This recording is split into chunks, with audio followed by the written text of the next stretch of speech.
दुई दिनिया गस्तरे आईन मंत्री पृथ्वीराज हरिचंदन मयूरभंज जिला गस्त करिसेंती। जिलापाल सम्मेलनी कक्ष में मयूरभंज जिलार किभली चली उन्नतिमूलक कार्यर समीक्षा करेंगे से नहीं मंत्री। यह कार्यक्रम में आईन मंत्री गृह निर्माण विभाग मंत्री समेत 7 विधायक उपस्थित थिले। मयूरभंज जिले में विभिन्न उन्नतिमूलक कार्यर तदारख करने सह अधिकारी मानक सजग करिसेंती आईन मंत्री पृथ्वीराज हरिचंदन।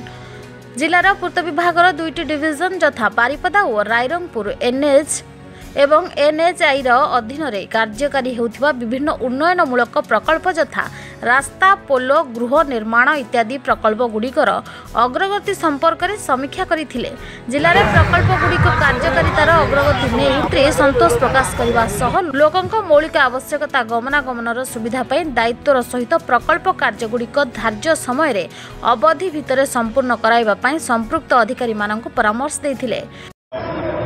दुईटी जाक डिविजन मयूरभंज जिलार दुईटी जाक डिविजन जी प्रोजेक्ट्स सबगुड़िक अनगोइंग प्रोजेक्ट्स हो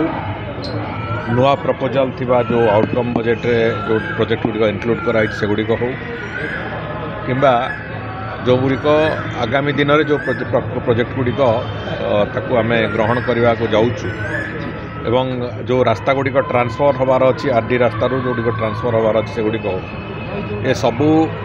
प्रकार प्रकल्प गुड़िकर विस्तृत भाव में समीक्षा होती